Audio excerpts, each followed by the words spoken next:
Hello and welcome back to the DebateGate Sports Podcast, and it is expansion time for the Seattle Kraken.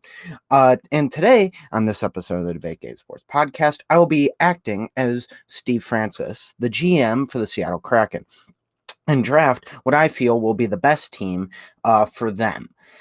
There is a lot that goes into expansion. For example, if you look at Vegas, a ton of their good guys, Tuck, Martinez, the Shane Theodore, a bunch of their good young guys, Schmidt, a bunch of their good guys came from compensation for not taking the best player available from other teams. They'd be like, we'll give you this AHL prospect who's never played a minute in the NHL if you don't take said best player that we weren't able to protect. And that's how they're able to get so good. Now, obviously, I don't have any of that information because I'm just sitting in my room in Chicago, nowhere near the front offices of the Seattle Kraken. So I will just be going off of the players available. Obviously, they might create a better team. Obviously, they might create a worse team. We don't know. I'm not trying to create the exact team because of that lack of information that avoids me. It's probably going to be extremely different. So this is if I was the GM with the information I have. Now, I only have, and I'm going to be using Cap Friendly. Shout out to them. Super fun website. Oh my goodness. Love their website. And NHL.com, the best website besides Baseball Savant, but Baseball Savant's technically not MLB.com. So the best actual site from any of the four major sports. So shout out to NHL.com. Really good site. And I will be only restricting myself to 5 major UDFAs and this now 4 because it is being basically confirmed that they're going to sign Chris Driedger. Now, do I know if that means that they're going to pick someone else, which I'll talk about when we get to the Florida Panthers, or does that mean they're picking and signing him? I don't know. He's a UDFA, so probably the best option for them would be to sign him after the fact and then pick the other player, because there's another really good player from Florida that I really like a lot. So that could happen. I don't know. We'll see in the coming days, as in probably today or tomorrow, depending on when this video gets uploaded. But let's get right into it. Enough of this intro. Pulls up, three-pointer. Bang! Bang! It's good! Wins the game at the buzzer! First pick, we're going in order of the teams, in alphabetical order, and it starts with the Anaheim Ducks. Now, I have a section on my Google Doc where I made my team just called Prospects and Young Players I Choose because their options are shit. Now, there is currently around 7 teams there. I'm not going to count because I want to get going, but around there are 7 teams, and the Ducks are one of them. There's no one really good unless you want to spend a ton of money like Adam Henrique. Adam Henrique's pretty good, but he's also 31 and he's still under contract for $5.8 million against the cap for another 3 years. So not really the best choice. Kevin Shattenkirk, same thing, another couple years, and you have much better younger defensemen that you could actually build around in this draft. And you have much better young forwards that you could build around in this draft. So I went with a young guy in Jacob Larsson, who actually did pretty good defensively this year. He was all right defensively. So Jacob Larsson had a -9 plus minus, which really isn't, that indicative because the Ducks sucked, but he was a part of that. And then he only had 7 points through 46 games, which is honestly not very good at all. But here's the thing. He's 24 and is under contract for another year. So, I mean, unless you really want to spend that money, in which case I'm going to spoil it for a little bit earlier. I only have 2.9 mil of cap room left because I also did the free agents. So unless you want to waste it all on adding Shattenkirk or Henrique, which I wouldn't, I'd just take one of their young guys, which obviously you could take a bunch of other guys that are here, right? Josh Mahura. Do I know who he is? No. Is he 23 and a defenseman? Yes. So, there's a lot of options there, but honestly, I just went with a young guy. Same thing here. I personally went with Christian Fischer. Talking about the Arizona Coyotes now. I went with Christian Fischer, just another young guy who actually did all right offensively. I think he had 5 goals in 30 games, I want to say. I'm probably mistaken on that one, but we shall see. And we're going to cut there again. I'm bad at this, Gavin. Don't mind me. Who did I pick? Christian Fischer. Yes. Okay. He had 3 goals in 52 games. So not great, not the worst thing in the world, but he's 24. So, I mean, he has room to grow. That's the thing with the NHL that I really like, is that a lot of people have a lot of room to grow just because they have a lot of time. You don't see players really hitting their stride until 28, 29, 30, unlike other leagues like the NBA where they really hit their stride when they're 23, 24. So if they're already 24 and they're not really doing anything, that's harder in other leagues. But in this league, we're chilling at 24. Once again, another contract for another year, so I don't have to use one of my UFA spots. Then we have probably one of the harder choices, I would say. But no, not one of the harder choices. One of the easier choices is the Boston Bruins. Now, you have a lot of guys here, right? You have David Krejci, but he's 35. Do you really want that? No. You have Taylor Hall, who's probably going to ask for a lot of money. And you have Tuukka Rask, who's more likely than not going to retire. So the only guy who's under contract and is honestly one of the best pickups of the draft is Jeremy Lauzon. I think that's how you pronounce his name, but Jeremy Lauzon played extremely well in the playoffs and played really well this year, and he's only 24 years old, so he's once again super young guy, and now he's a staple of your top 6. I have him currently as my second left defenseman. If he plays left defense, I'm pretty sure. Yeah, he can play either one. That's really good. But I mean, honestly, do I really know the difference between the two besides playing on the left and right? No. Am I that invested in strategies? No. But Jeremy Lauzon was good. I did notice how he was getting under player skin. Like, for example, maybe cross-checking Alex Ovechkin in the back of the neck. But, whatever you can do. So I'm not the biggest fan of him, but he's still a good player nonetheless. So there's a great pick there. And then I'm just going to quickly move to Buffalo. Obviously, nothing good unless you want to pay Jeff Skinner $9 million a year for the next 10 years.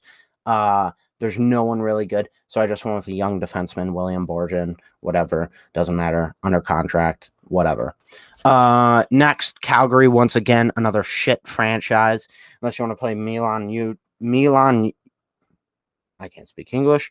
Well, technically, it's not English, but Milan Lucic, $5 million for another 3 years. Or you want to pay 37-year-old Mark Giordano $6.7 million, and there's really nothing there. I get Giordano if you want to have like a certified captain. You want a guy who, you want that guy. You want him, right? The captain, the leader of your team. I guess I could see you going with anyone going with Mark Giordano. That would make sense. But I personally went with Phillips Matthew, 23-year-old under contract. Once again, young guy. Then we have another great hard question. For this one, there's a lot of UFAs. You have Dougie Hamilton, who I'm not going to sign because I really want the Blackhawks to sign. Come on, Blackhawks, please sign him. James Reimer, who was pretty good, but he's quite old. And then if you want to look at the better goaltender, who's also a UFA, you have Peter Mrazek. Now, I am not going with either of the goaltenders just because there are better options out there, and we'll get to it. But then you have two of your best choices. You have Brock McGinn and Jake Bean.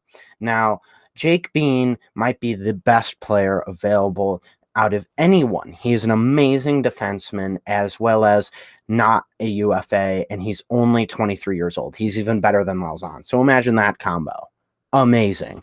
I'm putting him at my first line, my first defensive pairing, left defenseman. So he's been really good this past year, and he's really, really good overall. And he's only 23, so he's like your staple defenseman for the next 10 years. He's going to be really good. And I didn't want to use one of my UFAs when there was such a good player available like Jake Bean. Next, we have an interesting choice here with the Chicago Blackhawks. Very sad. Either way. I don't know why we protected Borkstrand over this guy that I'm picking, Adam Gaudette, but to each their own. Adam Gaudette's only 24. He could have a revival. You don't know. He's kind of been in the slumps, but you don't really have to pay him that much because he's been in the slumps and he's only 24, so that really helps you. Your other options are Calvin DeHaan, but he's owed a lot of money, and then Nikita Zadorov, who's Nikita Zadorov is going to ask for a lot more money and is a couple years older, so it doesn't really help you to take him as much as it would help you to take Gaudette. And Gaudette, I'm slapping at my fourth line center. You could argue third line center. It doesn't really matter, but based on what I watched in like the 7 games he had as a Blackhawks fan and the few games I watched him as a Canuck, fourth line probably fits him best. Now, this is where I use one of my first UFAs because I love this guy. He's one of my favorite players in the NHL currently, and he's so good. He's a UFA, and you can give him the money that he's asking for because he's asking for a fuck ton of money. And that is Gabriel Landeskog, who's asking for $8 to $9 million a year. And really, Colorado doesn't have the money for that. So you can draft Gabriel Landeskog. You can negotiate him with him currently, as they are. And you would negotiate with him, say, we'll give you that 9x9 contract. I don't know. 9x9 would be insane. He'd be playing until 37, but would not do that. But you could give him a 9x5. I'd be okay doing that. You give him that 9x5, and he's good until 33, and then you have your captain right there, right? So instead of paying Mark Giordano for 1 year, you actually get a good player out of it, one of the best passers in the NHL with left wing Gabriel Landeskog, who's obviously going to be your first liner. Moving on to your first line center, and that's going to be Max Domi out of Columbus. Really the only option. There's no one else, honestly, in my opinion, really good, who's a good pick here. You have to take him. Is he that good? No. Is he taking steps down? Of course, but but he'll pair really well. His goal scoring ability will pair amazingly with Gabriel Landeskog, the pick before. Then we go on to a guy that I'm not going to try and pronounce his last name, but he's kind of the best guy available from this team. There's not a lot of guys from the Dallas Stars. You can argue Ben Bishop, but why would you take him if you're going to have to pay him so much money? And he's never healthy, like ever. I don't remember a season where he actually played the majority of the season healthy, or at least important moments as well. So there's no way I'm taking Ben Bishop. Andrew Cogliano, 34, not great. Blake Cuomo, who's probably the closest because he has a lower cap hit and he's not a UFA this year, but he's 35. I could see Adam Maserchin. I'd want to say that's how you pronounce his name, 23-year-old center, but I'm going to take the more established guy to fill out my pairings, and a third pairing defenseman, Jamie Oleksiak. Oleksiak. So did I mispronounce that? Yes, but we're drafting him. He's going to be our third left defenseman, and that is that. That is that from the Dallas Stars. Nothing beautiful to take from, but let's move on to Detroit. And this one's honestly better than I thought. I thought there was going to be nobody, but I actually liked this guy. He was going to be my fourth line right winger, but right winger got kind of stacked up, and it's Vladislav Namestnikov. Now that's quite a name. I love that name. Beautiful name from him. And he's honestly pretty good, pretty productive. And he was all right in the scoring goals department for someone who was on the Red Wings, which arguably had one of the worst offenses of the past decade. And I say pretty productive, but putting up 17 points in 53 games. But he was only getting 60 minutes of ice time, so nothing beautiful. And he was 7th on the team in points. So, not the worst. Not the worst pick, but he fell out of my lines, but honestly a good pick. Now, this is a tough one because you have a lot of guys here who I would consider to be good picks. You have, and it's all defensemen. You have Oscar Klefbom, Adam Larsson, and Tyson Barrie. Now, 2 of them are UFAs this year, Adam Larsson and Tyson Barrie, and Oscar Klefbom. Now, they're all around the same age. Tyson Barrie's a little bit older, and Klefbom is making the most money by, in fact, $1,000 a year over Adam Larsson. And Clefbaum, I guess, I don't know. I wasn't really a big fan of him, so I don't think I would have chose him. I don't think I'm going to choose him. And then Jake Bean is so good defensively that we don't really need another defensive defenseman. Like, we need more all-around guys to fill out the depth. And then for our first-line pairing, you know what worked really well? Jacob, whatever way you want to, if you want to be special and pronounce it perfectly, Jakob Slavin or Jacob Slavin. So Jacob Slavin and Dougie Hamilton, offensive defenseman, defensive defenseman. And guess what? In my opinion, they were the best pairing in the NHL. So let's do it again. Tyson Barrie. We're going to select Tyson Barrie. We're going to re-sign him. He's going to be one of our UFAs. So far we've used 3 of the 5. We only get 2 more. And that's it. Yeah, we're going to take Tyson Barrie, really offensively gifted. Everyone will say, oh my God, he played with McDavid and I'm blanking on his name, the guy who won the Hart in 2019. Leon Draisaitl. Yes, but that doesn't mean he wasn't still great offensively. He was still very skilled. He's a good passer. He's a okay goal scorer. That's fine. He's not nearly as good as Darnell Nurse is all around. By the way, Darnell Nurse, one of the most underrated defensemen in the NHL. I love him. He's really cool. Really, really good. But, you know, he's not available because of how good he is. Tyson Barrie is the way to go here for me. Let's move on to who we were talking about earlier. So I have in this draft Chris Driedger. But like I said, there's a expected where they're going to sign him for a 3-year, $3 million contract, a $3.5 million contract off of the great season Chris Driedger had this year. But does that mean that they're going to be paying him after the fact and use a selection? I don't know. I don't know how that's going to work. Now let's say I'm picking him, but let's say that they do it that way, where they sign him in UFA after and they pick someone else. Your options are Brandon Montour, Alex Wenberg, and Lucas Wallmark are really the 3 that stand out and shoot you in your face. Wallmark obviously is a little bit lower. The other 2, in my opinion, watching him as a Blackhawk because he was traded there in the Brett Connolly trade. Don't really love him. I definitely like Wenberg a lot more. And Montour, I love a lot. I really like Montour as a defenseman, but I'm going to have to pass on him just because the defensive depth is so much better. Is that proper English? I don't know. The defensive depth is way better than the center depth, so I would have gone with Alex Wenberg, but, you know, I don't know. It depends which they're going to do, but if they're selecting anyone, they're going to select Chris Driedger because he's obviously the best there. Then we have another just kind of depth guy, Andreas Athanasiou. You know, he's all right. Fine. 3rd, 4th line center. I mean, not much really to say. He was kind of productive this year. I think he had like 10 goals. That's kind of it. I mean, nothing that I would write home about. Simple. Let's move on. He ended up having, 10 goals, 13 points, 23 assists in 47 games. So not bad, not great. He's fine. 4th line center, depth. Alrighty.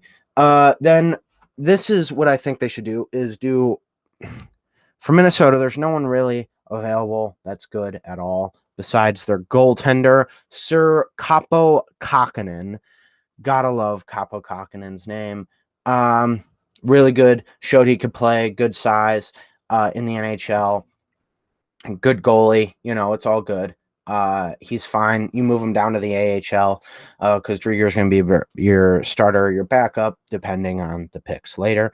Actually, the following pick, now that I'm realizing it, we'll learn one of the biggest stories of the draft so far. Kaapo Kahkanen, pretty easy. Let's go. We got another goaltender. I'll explain once we get to our final goaltending pick at what the strategy is. Alrighty. Montreal. You just went to the Stanley Cup final. Now, do you have some all right options? You do. Erik Gustafsson, he's all right. As I watched him in Chicago, I really liked him there, but he's fallen off ever since we traded him, so we actually kind of fleeced Calgary on that one. Let's go. We're not going to talk about the other trade that happened that day. I don't want to talk about it. Shea Weber, he's already been confirmed. He's already having surgery. He's already going to miss the entirety of the next year. You already have your captain in this scenario with Gabriel Landeskog, so you don't need him. He's also 35 and making $8 million for 5 more years. Why the fuck would anyone pay that? So we're obviously not going to select him. Jonathan Drouin, pretty good, pretty young. I could see that if they don't go with the guy I'm picking. Thomas Tatar, pretty good, but old and on a high cap hit. Paul Byron, all right. Philip Denault, all right. Eric Stahl, I mean, sure. You have better options out there. So you do have some good veterans from this team. But the best, in fact, and to make Canadiens fans mad, which I love to do, Carey Price to Seattle, baby. Carey Price is going to the Seattle Kraken. I don't see why not. With the whole success story of Marc-Andre Fleury, people are going to be like, yes, get him, face of the franchise. Now you have someone to market. It's going to be amazing, blah, blah, blah. He's going to win the Vezina in 3 years, just like Mark did, or 4 years. But will that happen? Most likely not. But when you make it to the playoffs, because, based on what Vegas did last time, and I like Steve Francis more than I liked their GM, Vegas's GM, but they played it amazingly at their time, and I like Steve Francis more, so I have more trust in him. We'll see, but when you guys make the playoffs, you have a easy path to the Stanley Cup final, or at least to win one round, because you have a great player and a great goaltender and one of the greatest of all time in Sir Carey Price. But there seems to have something that came up, and that would be an injury, apparently, for Carey Price. They're looking at knee surgery and hip tightness. But here's the thing. Does that really matter? Because it's convenient how it just came out days before the draft that Carey Price is going to need surgery. Not, I don't know, the any 3 weeks that happened from the end of the Stanley Cup final to now. A little bit suspicious. So I'm not saying that he's not banged up. He's Carey Price, and he played an entire playoffs and stood on his head. Was an amazing goaltender for them. So yeah, he's probably banged up, but is it season ending? We don't know. Can they lie about that? I don't know personally. So let's say they're not lying about that. You have Driedger and Kahkanen, and then you still got Price. Now, is that a lot of money? Yeah, but then you put him on LTIR for the whole season, and boom, you free up $10 million in cap space. Now go out and sign another stud offensive guy, a forward, as people would call him, or defenseman if you want. If you want to bring in Dougie Hamilton, go ahead. Then don't pick Tyson Barrie, right? All up to them. That's all the things. But Carey Price, there's a ton of options for them if he goes on LTIR. I'm going to select him just for the things I said. Open goaltender, kind of dumb decision by the Canadiens. I get it. You didn't want to lose Jake Allen, but at the same time, the goalie market's going to be amazing. There's so many UFA goalie markets, and I think you can argue that there's a ton better options than Jake Allen, and maybe not even better options, right? Equal options if you want. And with Carey Price being, let's say he isn't injured, then you just lost the face of your franchise and who every Canadiens fan loved. So I think that was a little bit of an interesting decision. So I think if you don't go with Price, because he's one of the more controversial ones, I would personally go with Jonathan Drouin because he's 26. He's making a lot of money, but he's honestly a top solid top line left winger. Or a top 2 line left winger, really good. So I'd choose him. Moving on. Wow, we got back-to-back super fun teams. We have another great option here. This is going to be fun. No real defenseman because they protected all their good defensemen, but there is a lot of good offensive guys here, a lot of good forwards. You have Nick Cousins, Eric Haula, Colton Sissons, Mikael Granlund, Ryan Johnson, and Matt Duchene. Now, at first, I was like, oh my goodness, I should do Duchene because, imagine that mix with his goal-scoring ability as well as Gabriel Landeskog if we're able to sign him in this world. Imagine that. That'd be amazing. Oh my goodness. He's 30. He's making $8 million for 5 more years. He's a guy who's fallen off in production. Yes, he'll be with a much better passer, so he'll probably get a way higher increase in production this next year if he's with a guy like Gabriel Landeskog, or if they decide to sign Taylor Hall. That'd be another great pairing. He's 30, though. Ryan Johnson, 28, $8 million for 4 more years as well. Mikael Granlund, UFA. I don't want to use one of my UFAs on him. So you come to a guy who's all right, not great, but all right. You have Colton Sissons, who's making $2.8 million for the next 6 years. Now, he, I think, is all right. I mean, he's not the best because it's a forward, right? It's a forward from Nashville. He personally had 8 goals and 7 assists in 54 games. Now, is that good? No. But this is, once again, Nashville. Their leading scorer had 33 points. Their leading goal scorer, 13 goals. Who? Mikael Granlund. So, you could choose him if you wanted to. I personally wouldn't. So, it's a hard choice. It's a real hard choice. But I think I want to go Sissons with that age, the cap hit, everything like that. He's making nearly $6 million less, or more like $5.2 million less than Duchesne. And he's way worth more than, I don't know, a third of Matt Duchesne, worth way more. So I think the trade-off there of like value per cap hit is much better. So that's why I'm going with Colton Sissons here. Third line right winger. We move on to the next team, which is, I'm going to go quick here. Shit team, David Quenneville, 23-year-old right defenseman, under contract, very easy. You could go PK. I don't know why. He's fucking shit at this point. There's no reason to. Marketability, I guess, but you already have Carey Price to market it, so it's fine. Doesn't matter. New York, 2 options. The Islanders, 2 options. Jordan Eberle, Josh Bailey, both 31, both making $5 million plus up till 2024. Jordan Eberle is making $5.5 million until 2024. Now, I chose Josh Bailey, better passer. I think equal in scoring. I think will hold up better and a better leader because he had the A. Jordan Eberle didn't. So, I mean, in the locker room, better leader. Same age and $500,000 less per year. So, pretty easy. Both really good choices if you really want. They are lucky that they are so lucky that Ilya Sorokin's a rookie. They're so lucky because then they would have to choose between either, in my opinion, a Vezina finalist and Semyon Varlamov or Ilya Sorokin. So, that would be a, God move. They are so lucky, just like how the Blackhawks are lucky that they don't have to protect any of their rookies. But for some reason, they still didn't protect Gaudette. Well, salty Blackhawks fan. Anyways, so yeah, I chose Josh Bailey. I think he's better than Eberle, in my personal opinion. When I watch them, I like him more. So his name is also Josh. My name is Josh. Is that the reason why I picked him? Maybe. You'll never find out. New York Rangers, once again, quite easy. I don't honestly recognize the majority of the names they left.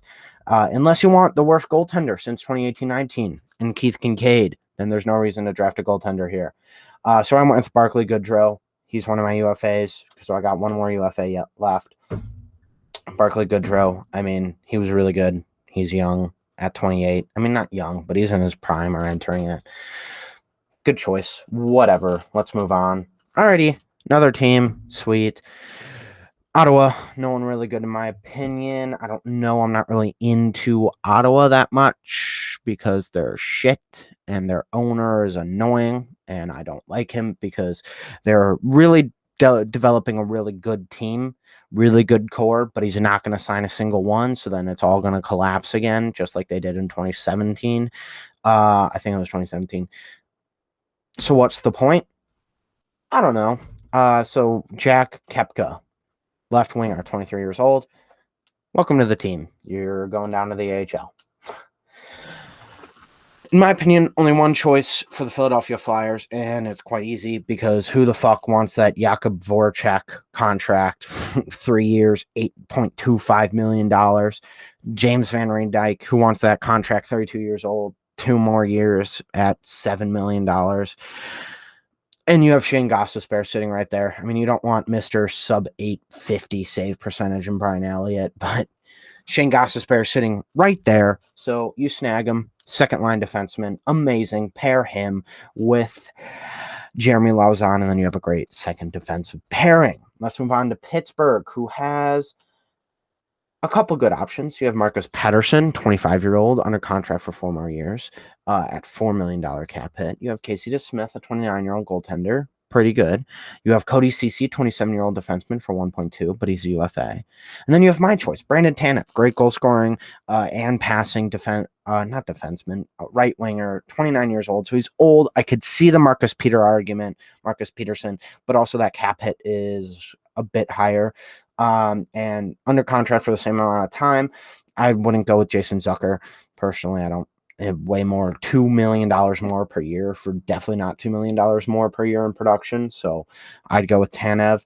But like I said, I could see the argument for Peterson, but I just think we have so many good young defensemen, especially since there's so many teams that just don't give us with any good options. So we have to go with someone. And a lot of them are because you're only able to typically protect 3 defensemen. They have a lot of good 23-year-old, 24-year-old defensemen, so you hopefully develop them and have good player development to fill out your young defense. But I could definitely see Marcus Peterson here. Pettersson, I would not blame anyone for picking him. I'm going with Tanev. Let's move on to San Jose. Pretty easy. Ryan Donato, the only really good one here, for at least the cap hit. I mean, he's an RFA this year, but RFA, you technically have him because you own his rights. So then people have to give you compensation. It's a whole thing in the NHL. It's fun. Pretty good left winger, third line, not special. Here we have a special one. Vladimir Tarasenko. Yes, Vladimir Tarasenko. Very fun. I know he wants out. I know he probably doesn't want to be drafted, but we're going to say that he's fine being drafted. So in our world, we're taking an amazing, trust me, as a Blackhawks fan, I've seen him score way too many goals on us that made me very sad. So Vladimir Tarasenko, heartbreaker, but he's moving to Seattle. Beautiful guy, as in beautiful goal scorer, not in that way. Pause. Vladimir Tarasenko, $7.5 million. There you have a star-studded top line. Tarasenko, Landeskog, and Domi.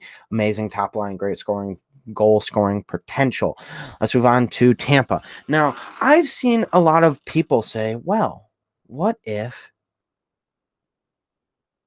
you decide to not help them with their cap situation and say, fuck you, Tampa. We're not going to help you with your cap situation. You take a player like, I can't read right now, Blake Coleman. I don't know why I said Cuomo.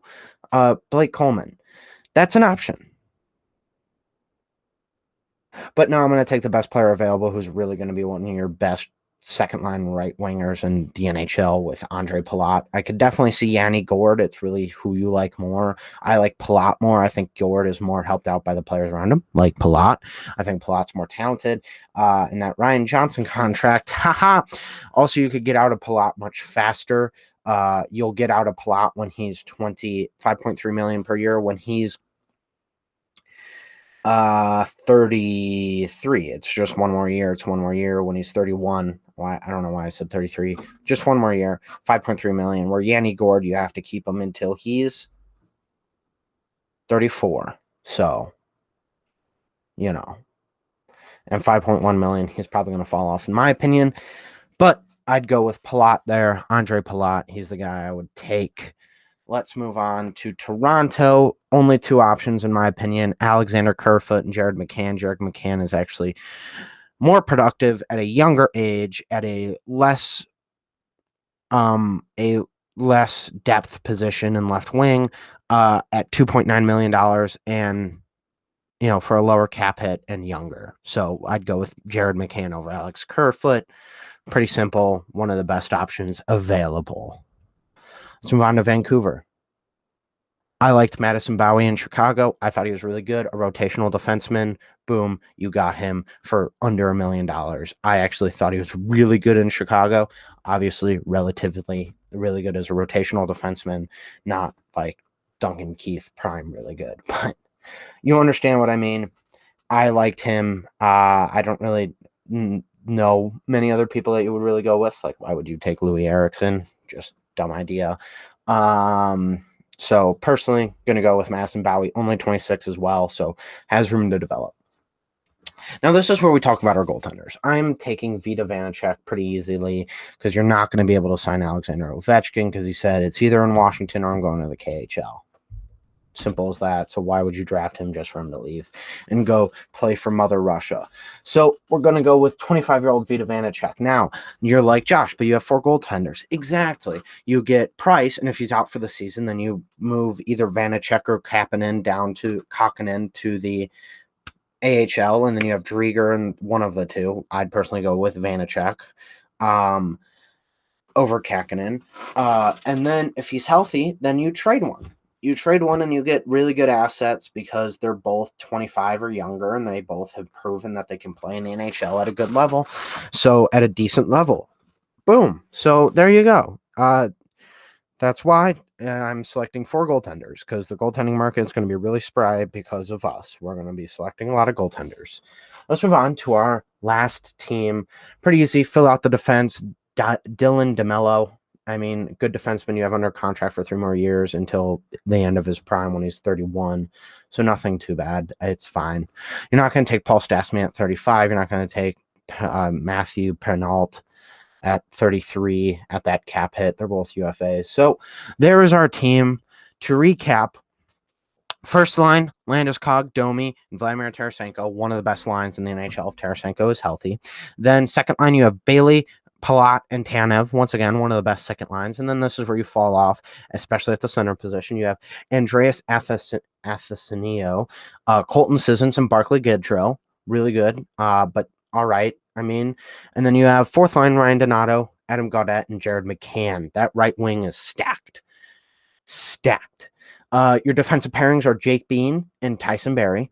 Your second pairing are from Boston, Jeremy Lauzon and Shayne Gostisbehere. And your third line is just some good guys. You have Dylan Demelo, the guy we just drafted last, and then Jamie Oleksiak.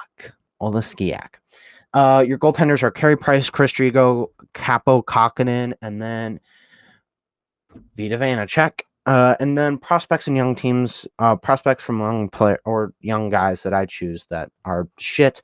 And then plus 2 good rotational guys for each of the top four lines. And then for the defense, you have those 2 guys are Madison Bowey out of Vancouver and Vladislav Namestnikov. And then your young guys are Jacob Larsson, Christian Fischer, Will Borgen, Matthew Phillips, and David Quenneville. So there it is. There's your Seattle Kraken team. My prediction is if this team is actually created this way, they have $2.9 million in cap room. If everyone stays healthy, relatively, I'd honestly say this is a solid 97 to 106 point team. So a really good team. I think this could be a really good team. You have depth, you have star-studded talent if you're able to sign those, a couple UFAs. And Price is able to finally play behind a good, proper defense, because if you actually look at what he did in the postseason, it was because Montreal was not playing like Montreal. Montreal loves to give up odd man rushes, and that's why that's why Carey Price's numbers were so bad, because he couldn't play the odd man rush as well as he used to. With a much better defense, way better defense in front of him, then I think Carey Price will return to form. Obviously not MVP form, but like solid 920-something save percentage and sub 2.2 goals against, which is solid for Carey Price. And those are godly goaltending numbers for anyone else, but it's Carey Price. Thank you for watching. I'm saying it now. I am a Seattle Kraken fan.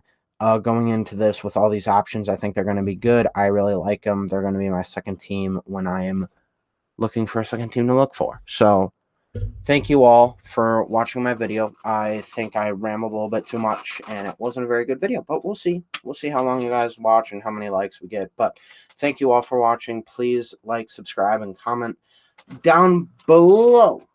Right down there. That's where you're supposed to comment. So, thank you so much. And goodbye, my